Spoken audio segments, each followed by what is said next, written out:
Hello and welcome to the Executive Secretary Admin Chat 21st of May. We have been going through a lot of challenges over the last little while: stress, resilience, trying to manage change, trying to manage uncertainty.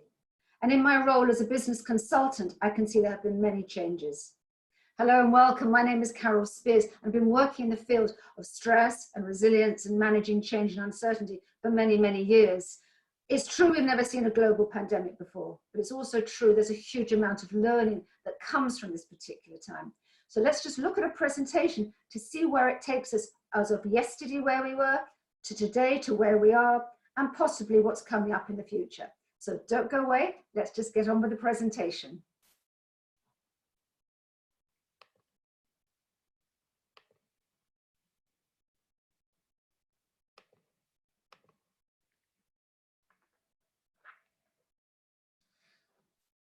Well, reducing stress and building resilience is exactly what we need to do. But I want you to start looking at it as of what it was like yesterday. Yesterday, before COVID-19, we were in a situation where this was very usual. We were all sitting around our offices. Somebody would come into your office and you'd say to them, "How are you?" And they'd say something to you like, "Well, I'm fine," or "I'm busy." And people would use the word busy as if it was like a badge of honor, as if it was something for you to be proud of, to be busy, but not necessarily so. But necessarily busy was the word that we would use. So we would wear it as a badge of honor. It was great, it was fantastic. And I'm going to say to you, was it really? Because this is the stress of yesterday. And it's important to think about that. We would all experience what I would call as the busy executive syndrome. We prided ourselves on going to back-to-back meetings. We prided ourselves on like, I'm so busy, I haven't got time to talk to you. You'd see those signs of stress, but actually you'd start ignoring those. And realistically, you found it extremely difficult to say no. Does this sound familiar to you? The busy executive syndrome? You became an adrenaline junkie. Well, what is the adrenaline junkie? The adrenaline junkie is the person who actually is addicted to their adrenaline, who's possibly not sleepy at night, not looking after themselves, and they think to themselves things like, "I'm going to beat the system. It's really going to work for me. It may not work for anybody else, but I can beat the system." But then something changes, something happens. You found you were on your way to burnout. You ignored the signs of stress. You really thought you could beat the system, and you actually told everybody that you thrived on stress. That was where you were. This was the yesterday. But then what happened? Your body broke down. It can happen to any of us at any time. I'd like you to imagine a vase which breaks, and you pick up the pieces of that vase and you stick them back together again. Now, that vase may never actually be used for water again, fresh flowers. However, that vase may well be used for an artificial arrangement, which you may say is fine. Well, you know, you turn the vase to the wall so nobody can see the crack. Now think about your bodies. If your body breaks down, will you ever get back to working again? You may. Will your body be the same as it was? It may not. Will you get back to the same job again? You may not. But actually, you probably don't want to. Why? Because it was the job probably that you weren't in control of, that you couldn't necessarily manage, which got to the situation where your body broke down. So you actually don't want to go back there. You truly don't want to go back there. Burnout can happen to anybody, any point, anywhere. It doesn't matter if you're a celebrity or not. We're not celebrities. But it doesn't matter, because our bodies can break down in exactly the same way as theirs, and theirs as ours. There's no differential here between who anybody is. Whether you're Brad Pitt or not, it doesn't make any difference. Let me introduce you to a colleague of mine. Jeff McDonald used to be the former global VP HR at Unilever. Jeff McDonald had a breakdown many years ago now, and he never went back to his role again of VP HR at Unilever. He didn't, he couldn't manage that. And what does Jeff now do? Jeff now is a campaigner against the stigma of stress and mental health. So he's actually out there campaigning. So has he got back to work? Yes. In the same way? No. Doing different things? Absolutely. And he's a good friend, and I would actually always talk about Jeff because he really carries the flag alongside all of us who are working in the stress and mental health profession. So, are we stressed? Do we see the warning signs of stress? There are many warning signs, and I know I've got some lists coming up for you, but just take a few of those and just see for yourself as to whether some of those signs are who you are. Now, it could be that you have relationship problems. There could be some behavioral signs there. Or it could be for yourself an inability to cope, lack of motivation. You just don't feel that you can get up in the morning. And yes, you keep on going down with different coughs and colds. And you have that physical tiredness when you go to bed at night and actually you're too tired in the morning, you don't recharge your batteries. So that is one of the key signs and symptoms of stress. So look at where we are on the stress curve.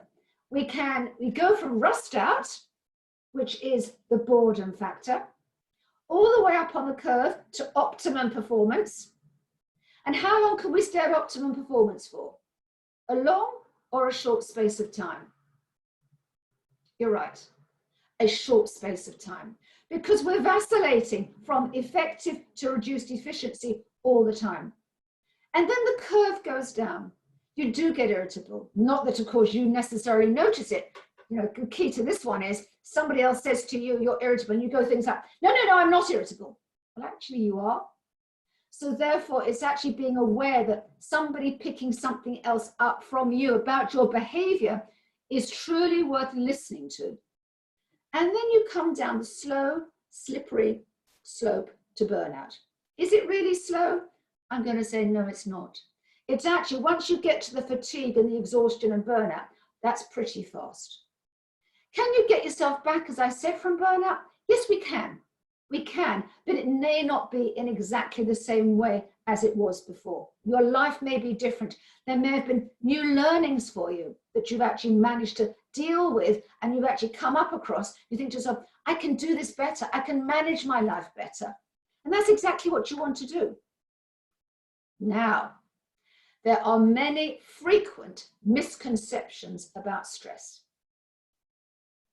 So, stress is not good for you. Some people say it is. Stress is not a sign of weakness. Some people say it is again. One thing we do know is that it affects everybody differently. Stress affects everyone differently because we're all different people. So, what is the difference between pressure and stress? Well, very simply, pressure is good for you. Pressure will help you to thrive. Pressure will get you up in the morning. Pressure is a motivator. And that's what we need to do. We need to be able to thrive on pressure. Stress is, very simply, too much pressure. Excessive pressure, when the person feels inadequate or unable to cope. So when a lot of people say to me, Carole, yeah, I thrive on stress. I say, no, you don't. You don't thrive on stress. What you're thriving on is pressure. And they say, well, it's just semantics. It's not semantics. It's the real deal. Pressure is very different. Pressure is good for you. Stress is not. That's all you have to think about. Pressure is good for you. Stress is not. Now, this is the kind of work that I do as a public speaker. I speak in front of audiences, and I'm a very proud member of the Executive Secretary Speaker Bureau. Speak in front of audiences. Is that stressful? Well, looking at that audience, well, yes, it is actually, because when you're on platform, this is a high-risk profession. People love you, people hate you, and people think, well, take her or leave her. And I'm not even quite sure if I remember who it was. People don't necessarily remember names of people. But the point is that when you look out at that audience, how are you going to feel? Think about it. How are you going to feel? Anything like this? Panicky? Dry mouth? Anxious? Think you're going to forget what you're going to say, even though it's your chosen subject? Go to the loo when you get there, you don't really need it. Well, this is normal, usual response to stress. Is it good for you? It's fine. It is where you are. This is what happens. It is called, and we all know this, fight or flight. It's called fight or flight. This is the time when you get your heartbeat racing. This is when you actually get your pupils dilating. It's when you get your breathing rate increasing. And this is when your blood sugar levels increase at the same time. This works extremely well for us, our fight or flight. However, when you come off that platform and you go and sit in your seat and you think, oh, thank goodness for that, that's finished, then it should actually change. So you'll go back to where you were maybe a few hours beforehand.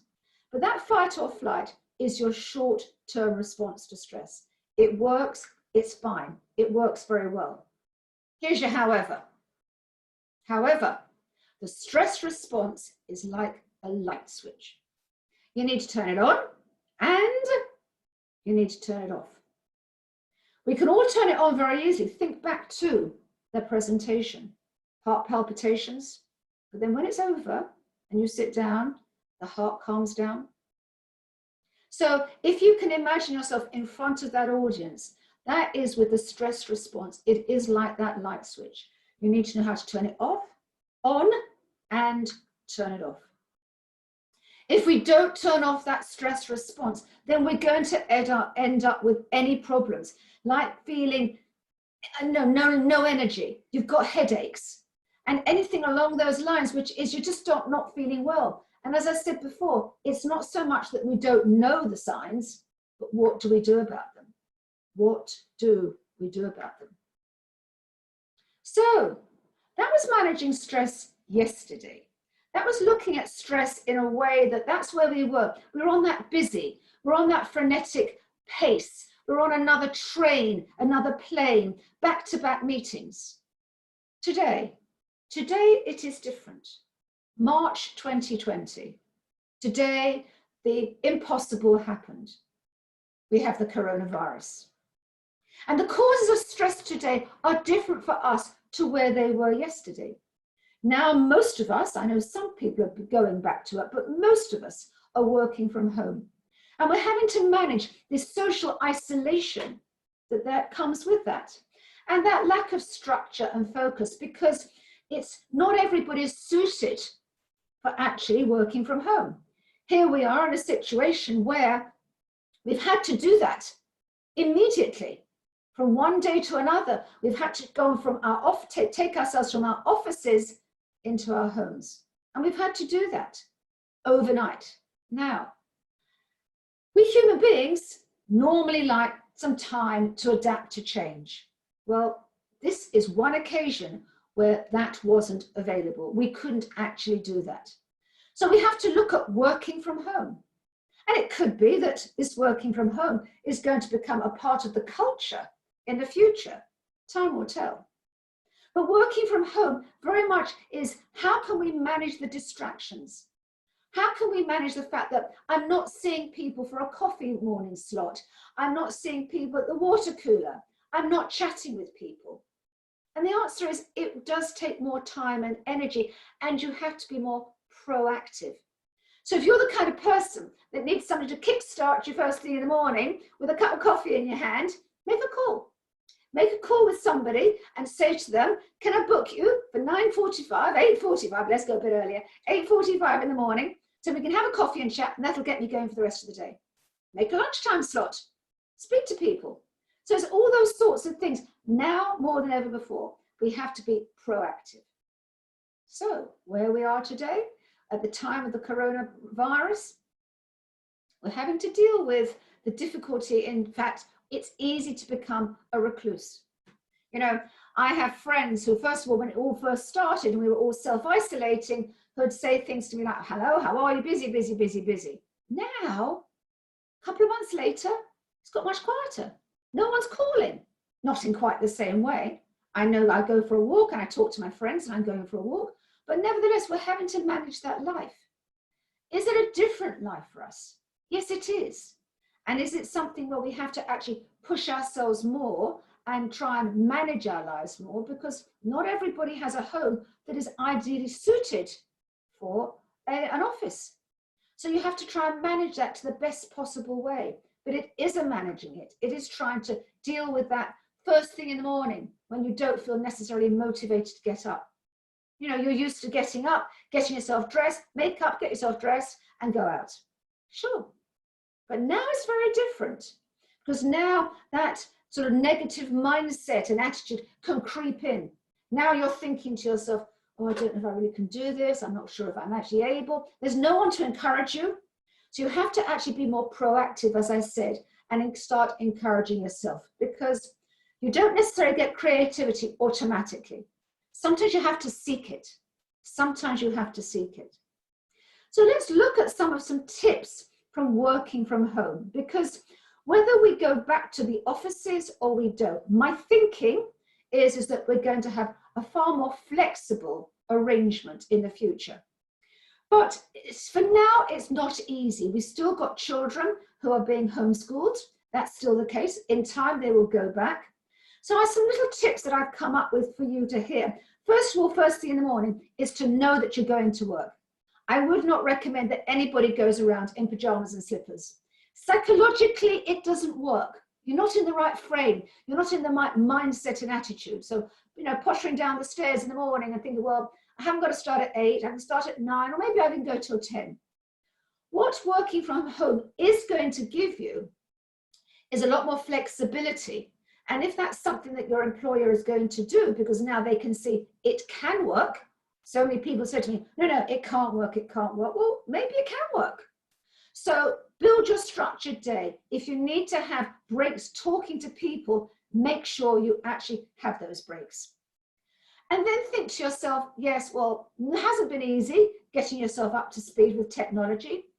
I know for myself is that I always thought to myself, no, one day I'm going to really work out Zoom, going to get it sorted.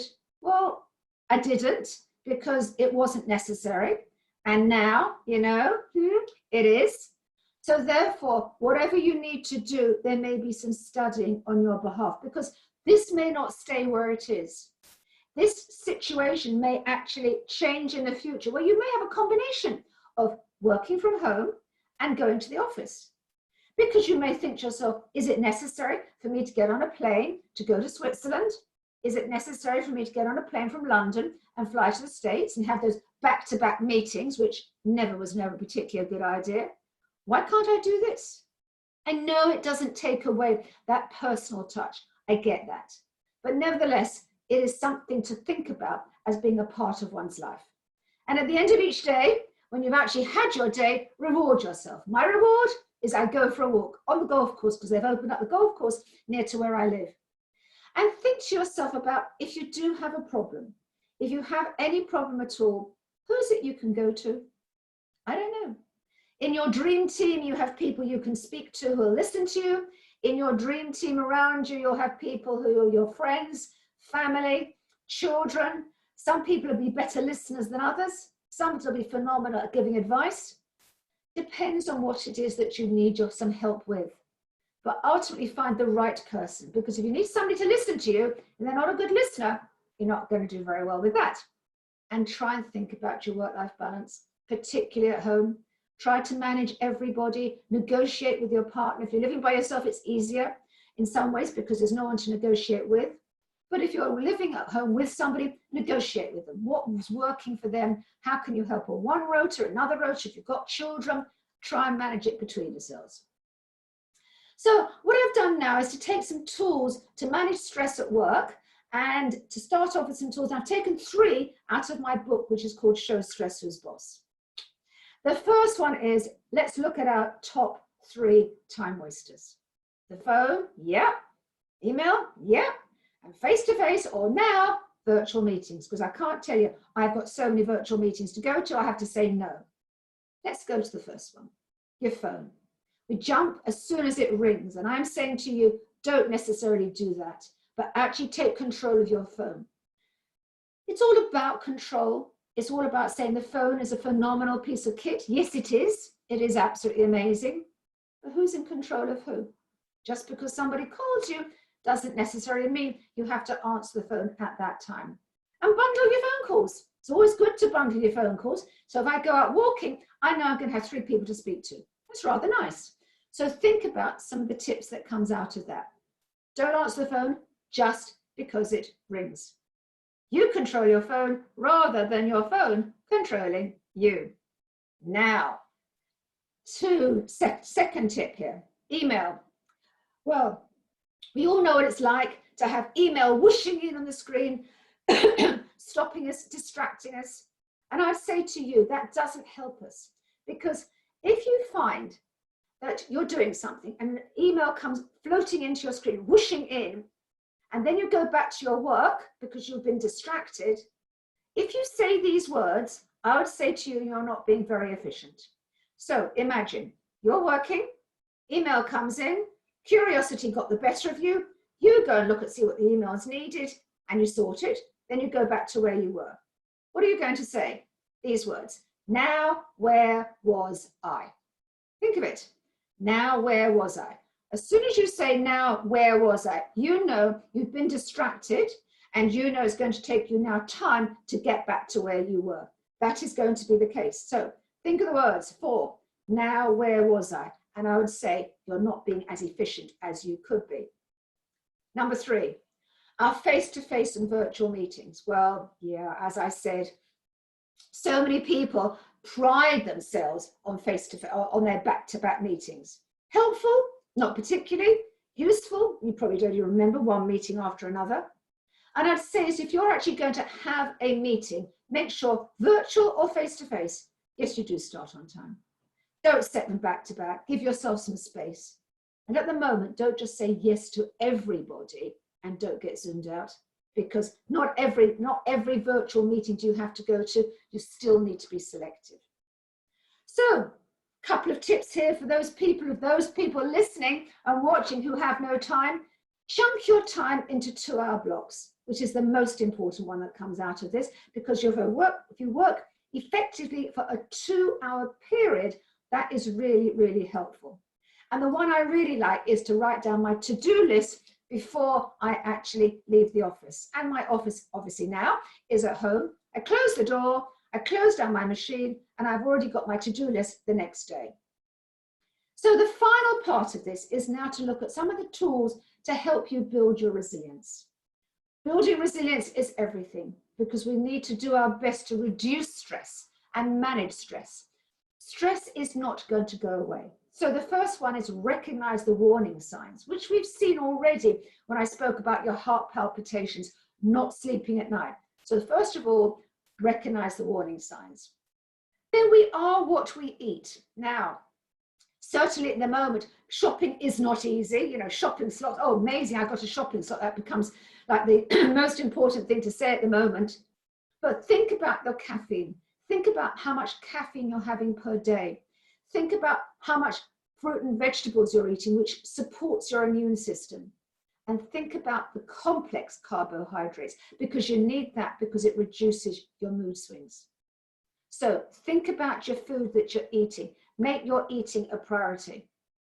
At the moment, we're going out by ourselves or with members of the family. But whatever it is, to be aware of going out, walking, and what is it doing for you? Because physical fitness is essential for mental fitness. And we have to do that. We have to have that. And so therefore, as a part of our bodies and just getting out into the fresh air, wherever you can go, whether you're in a city, whether you're in a countryside, just having those moments when you can actually think. Having a good night's sleep. Number 4, not everybody can. And my one tip that comes out of this is leave your phone outside your bedroom. I'm going to repeat that. Leave your phone charging outside your bedroom. You need to plan your day. You need to plan going to sleep in exactly the same way as you plan getting up in the morning. Disconnect from net electronics. And if you're like what one client said to me the other day, oh, Carole, I can't leave my phone outside my bedroom. So I go like, why? And she says, because it's got an alarm clock. So I said, I get that. And I showed her a little alarm clock and said, did you know something? You can use an alarm clock in this way, but you can still leave your phone outside the room. Try it. It's actually great to turn it off, leave it outside the room, and it's great, you just feel freedom. You just freedom immediately. I can now go to sleep. It helps you to unwind from the day. And mindfulness, when you're going for your walk, pay attention to what there is around you. Pay attention to the present moments, actually be really valuing those present moments, because mindfulness can really help to improve your mental well-being. But you can meditate as well, but actually mindfulness is something that really, it's a great habit to get into. It does take practice and discipline. But when you go out, think about the trees, think about the birds singing, actually listen to the sounds, look around you, take it in, what is actually happening, whatever that may well be. But actually just be aware of your surroundings and just to be appreciative of every single moment. Well, as a counsellor, I'd certainly say to you, seek help when you need it. But speak to the people. You can call me as a counsellor, you can call your friends, you can call a colleague, you can call an acquaintance. But I said to you, well, the most important thing is that you actually do make sure you speak to somebody. If it's 3 o'clock in the morning, you want somebody to talk to, then you phone the Samaritans. There's always somebody there for you. So what's most important is to accept the fact that actually help is okay. It's okay to seek it. And now where are we? Well, the new normal. We hear it time and time again. Are we going to go back to our offices? Are we going to be sitting with the dog on our lap? I don't know. I personally think it's going to be a combination. Is this a short-term situation? I don't know. I think that if you're asking me for a crystal ball, I think I'd say to you that life is never going to be exactly the same as it was. I think I'd say to you that not only it's not going to be the same as it was, we're going to learn from what has happened. I'm not talking about the tragic situation that we're going through at the moment and the sadness and pain and upset. I'm talking about the learning that does come out of all of this. Are you the same person today as you were yesterday? No. Anything wrong with that? No. Because you've learned. You've learned to a new way of working. And it could be that new way of working will ensure that you do rise to that challenge. It will ensure that you will be more resilient than you were before. And ultimately, will be more healthy. Because that's actually what we all want. So a short-term anomaly, a long-term trend, I'm going to say, I actually don't know. Maybe the futurists do know, but I'm not a futurist. But I do know, I truly do know, there's a huge amount of learning that comes out of all of this. So what are our takeaways? Whether it's about our phone, the on-off switch, sleeping at night, being appreciative about mindfulness and about the moment, eating healthily, and taking exercise. Everybody who's watching this will take away different takeaways. Everybody will take something else. If it's as simple as, now where was I? Have that. So just be aware that everybody will take away different things, which is absolutely fine. So where do we go from here? Managing stress does take practice and discipline. But what we need to do is to make sure that we can actually make mental health and well-being a part of our everyday habit, a habit where we get into that. So whether we're working at home or we're going to an office, it doesn't matter. Each and every one of you has a responsibility for your own body. This is one thing that you actually cannot delegate. We may delegate a lot of things, but actually looking after our bodies is one thing we can't delegate. So if you want to keep in touch with me, then please do. Please keep in contact with me at LinkedIn, look up our website with the greatest of pleasure, because it would be lovely to see. So I'm now going to stop sharing. I'm just going to finish off.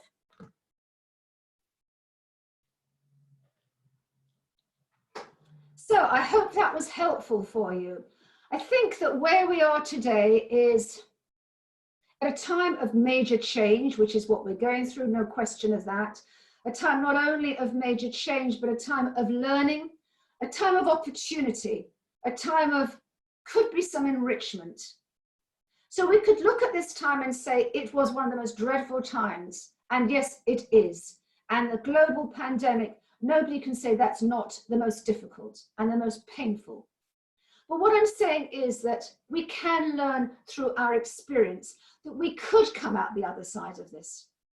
Was there learning? Yes. Could there be learning? Certainly so. Is there enrichment? Certainly there can be. And what is it that we can do differently that's going to help us and our way of life that we weren't doing before, but we are doing now? I don't know what that is, but it's going to be different for everybody. That's the most important thing to think about. Please take away some of my tips. If you want to buy the book, Show Stressors Boss, it's got more tips. But please take away the tips that you have there today. Connect with me. Keep in touch. I'd love to hear more from you because everybody's opinion is important. Everybody's opinion is valuable and everybody has something to say.